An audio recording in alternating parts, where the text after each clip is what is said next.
안녕하세요. 말씀 묵상 이광재 목사입니다. 오늘 저번 시간에 죄가 왕노릇하는 인생에서 그 비참한 우리의 인생 가운데 예수 그리스도로 말미암아 이제는 은혜가 왕노릇하는 하나님의 말씀, 예수 그리스도의 의가 이제는 우리를 은혜 가운데 사는 자로, 하나님의 은혜를 바라보며 사는 자로 영생의 소망에 이르는 그런 복된 인생이 되었다라는 것을 우리 저번 시간에 확인하였습니다. 이제는 이 죄와 은혜의 관계에 좀 더 저희들이 구체적으로 알아야 될 부분이 있습니다. 우리가 죄 가운데 구원받았고 은혜가 왕노릇하는 인생인데도 불구하고 여전히 우리가 죄를 짓는다라는 것은 어떤 의미가 있느냐라는 것이죠. 왜 우리는 은혜가 왕노릇하는 인생인데 여전히 죄 가운데 거하는 우리의 비참한 모습, 마치 죄가 왕노릇하는 모습이 여전히 남아있지 않는가라는 부분입니다. 바로 그 부분을 오늘 말씀을 통해서 같이 나누도록 하겠습니다. 제가 기도하고 시작하겠습니다. 하나님 아버지, 오늘도 하나님의 귀한 말씀을 통해서 저희들의 그 구원이 얼마나 큰 은혜로 저희들을 인도하여 주시고 계시며 얼마나 큰 은혜 가운데 저희들을 지금도 이끌고 계시는지를 저희들이 깨닫게 하여 주시옵소서. 성령님 조명하여 주셔서 말씀을 통해서 하나님의 풍성한 사랑을 다시 한번 깨닫고 경험하게 하여 주시옵소서. 감사드리며 예수님의 이름으로 기도드립니다. 아멘.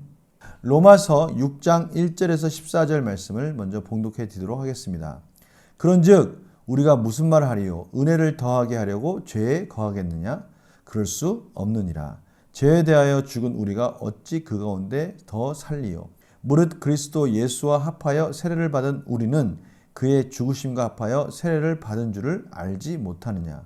그러므로 우리가 그의 죽으심과 합하여 세례를 받음으로 그와 함께 장사되었나니 이는 아버지의 영광으로 말미암아 그리스도를 죽은 자 가운데서 살리심과 같이 우리도 또한 새 생명 가운데서 행하게 하려 함이라.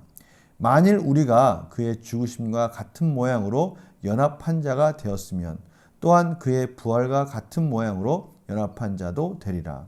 우리가 알거니와 우리의 옛사람이 예수와 함께 십자가에 못 박힌 것은 죄의 몸이 죽어 다시는 우리가 죄에서 종노릇하지 아니하려 함이니 이는 죽은 자가 죄에서 벗어나 의롭다 하심을 얻었음이라.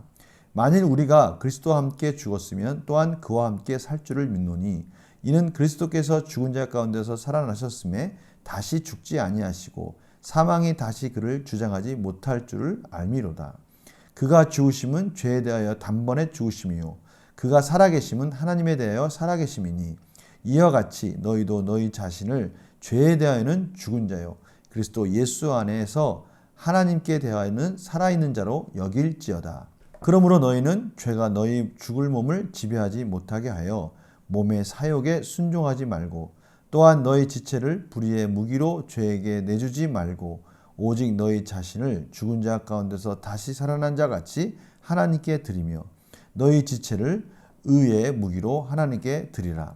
죄가 너희를 주장하지 못하리니 이는 너희가 법 아래 있지 아니하고 은혜 아래 있음이라. 아멘. 오늘 본문은요, 크게 세 가지로 정리할 수가 있습니다. 먼저 14절 말씀입니다. 더 이상 이제 예수 그리스도의 은혜로 말미암아 예수 그리스도의 구속의 은혜로 말미암아 이제는 법 아래 있는 삶이 아니라 그 죄의 법으로 말미암아 율법 안에 정죄 아래 있는 자들이 아니라 예수 그리스도로 말미암아 은혜 아래 있는 자들이 되었다는 것입니다.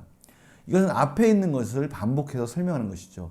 죄의 종노릇하는 자들이 아니라 죄가 왕노릇하는 것이 아니라 은혜가 왕노릇하는 자들이 되었기 때문에 이제는 우리가 은혜 아래 사는 자들이 되었다는 것이죠.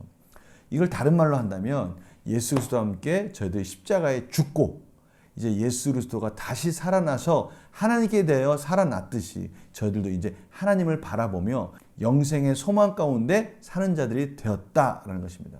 이거를 여길지어다. 하나님께 대하여 살아있는 자로 여길지어다라고 설명하고 있습니다. 오늘 본문에서 6장 11절입니다. 여길지어다라는 말은 무슨 뜻입니까? 우리 삶 가운데 계속해서 이 부분을 확인해야 된다라는 것이죠.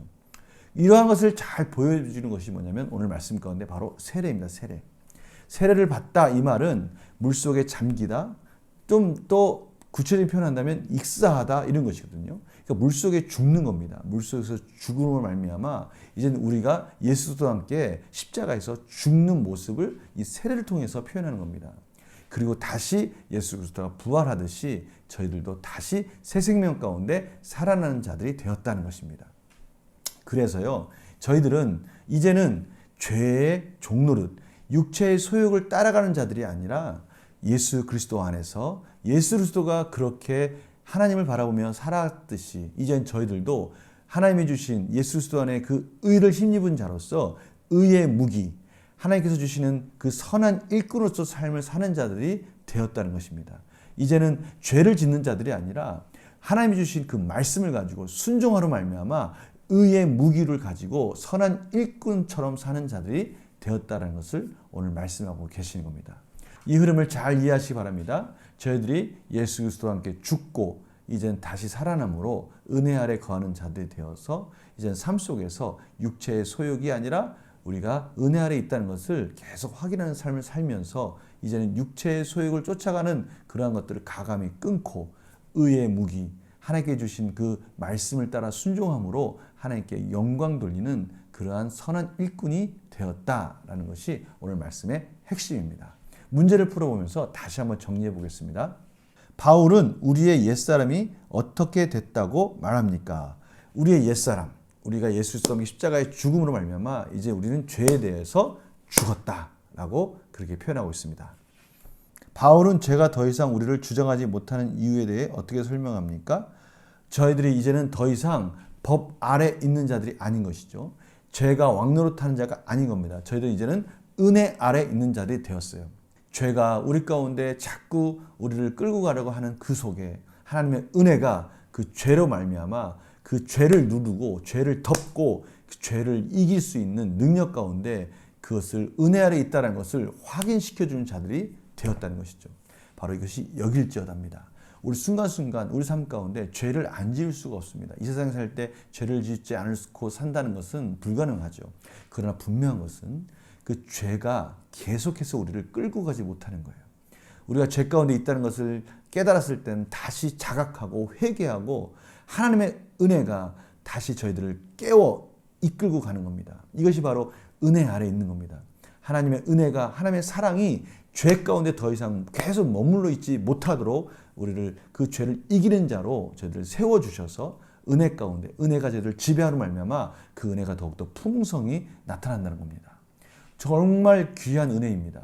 죄 가운데 있는 죄인들의 경우에는 그 죄가 더욱더 죄의 깊은 골짜기로 몰고 가지만 하나님의 자녀는 그 죄 가운데 거하다가도 하나님의 은혜 가운데 그것이 아니다라고 다시 돌이키는 디딤돌 역할을 오히려 할 수 있는 놀라운 은혜가 저희 가운데 지배를 하고 있다라고 말씀하시는 것이죠. 영과 묵상심을 볼까요? 바울은 왜 우리가 법 아래 있지 않고 은혜 아래 있다고 말합니까? 이 부분을 바울은 크게 두 가지로 설명합니다. 첫 번째는 세례입니다. 우리가 이제 죄 가운데 죽은 겁니다.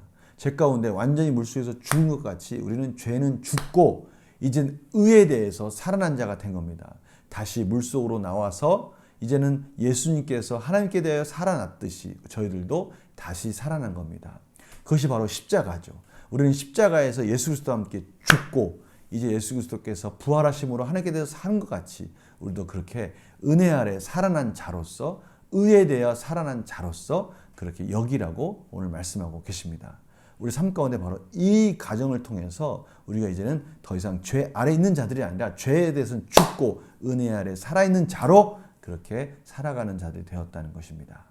느낀 점 볼까요? 내가 예수님과 함께 십자가에 못 박혔으므로 더 이상 죄의 종노릇하지 않게 됐다는 사실에서 무엇을 느낍니까? 정말 저는 이 말씀, 이 하나님의 이 로마서 6장에 있는 말씀을 통해서 제 안에 무한한 가능성과 소망을 바라봄으로 말미암아 그것이 제 삶을 너무나 가슴을 뛰게 만듭니다. 다시 말하면요, 우리 삶 가운데 완벽하진 않지만 참 부족한 삶 속에 살아요. 죄 가운데 거하게 됩니다. 그런데요, 그런 죄 가운데 거하고 넘어진 이 모습 속에 하나님의 은혜의 손길을 경험한 거예요. 하나님께서 그럼에도 불구하고 끌어주시고 다시 일으켜 세워주셔서 그것을 이기는 모습을 바라보게 하는 겁니다. 이기는 모습을 이제는 이긴 자로서 여길지어다. 이젠 이긴 자라는 것을 확인하는 과정을 허락해 주시는 걸 생각하니까 모든 부족함 속에, 연약함 속에 너무나 은혜 가운데 하나님 앞에 부끄럽지만 벅찬 감격으로 다시 일어나는 은혜를 경험하게 됩니다. 너무나 감사한 삶이 계속해서 이어질 것만 남았다라는 것이죠. 그래서 결단과 적용을 보면요. 내가 여전히 은혜가 아닌 종교적 형식에 매여 있는 부분이 있다면 무엇입니까? 이것은 경건의 모양만 있다라는 것이죠. 다시 말하면 말로만 회개하고 말로만 하나님 앞에 예배드린다고 말하면서 삶 속에서 진짜 은혜가 지배하는 삶을 살지 않는 것이 아닌가라고 점검해 보자는 것이죠. 그런데 이건 우리 스스로 너무 잘 알 수 있습니다. 우리가 은혜 아래 사는 자들은요. 정말 하나님 아래 하나님을 경외하면서 하나님이 원하시는 삶을 살지 않을 때는 고민하고요. 회개하고요. 돌이키려고 다시 은혜가 저희들을 가만두지 않습니다. 그래서요. 더 이상 죄의 종노릇 하지 않고 은혜 아래 거하기 위해 무엇을 결단하겠습니까? 바로 은혜 아래 산다는 것은 저희들이 예수 그리스도가 원하시는 삶을 산다는 것을 말하는 것이죠. 죄 아래 산다는 것은 나를 위해서 내 욕심을 따라 산다는 것이고 은혜 아래 산다는 것은 나를 구원해 주신 그 예수 그리스도가 이젠 제가 있어야 될 자리, 하나님의 질서의 자리, 하나님께 순종하는 자리로서 삶이 재정돈된다라는 것을 말씀하신 것입니다. 아직 하나님 안에서 하나님의 질서 안에서 재정돈되지 않은 부분이 있다면 어느 부분인지를 확인하라는 것이죠. 하나님이 원하시는 하나님의 질서 가운데 선한 열매를 맺어갈 수 있는 그런 삶이 어떤 것이 있을까? 저희들이 점검하면서 하나님 안에서 지혜를 구하는 그런 삶이 되었으면 합니다. 오늘 하루 이런 복된 삶으로 승리하시기 바랍니다. 제가 기도하고 마무리하겠습니다. 하나님 아버지 감사합니다. 오늘도 하나님께서 은혜 아래 사는 자로서 능히 모든 것들을 개혁하고 하나님 뜻 안에 말씀 안에 질서 안에 정돈할 수 있는 은혜들을 저희들에게 허락했다고 말씀하셨습니다. 저희들이 순종하러 말미암아 삶에서 더 큰 능력으로 더 큰 열매로 맺어지는 것들을 확인하게 하여 주시옵소서. 우리가 하나님께 대하여 살아있는 자로 여길지어다 라는 말씀이 우리 안에서 이루어지는 것들을 확인하게 하여 주시옵소서. 감사드리며 예수님의 이름으로 기도드립니다. 아멘. 참으로 부족하고 연약하지만 우리가 겸손하게 하나님께 은혜를 구하며 오늘 하루도 하나님 안에 승리하는 삶 사시기를 간절히 축원합니다. 내일 또 뵙겠습니다. 안녕히 계세요.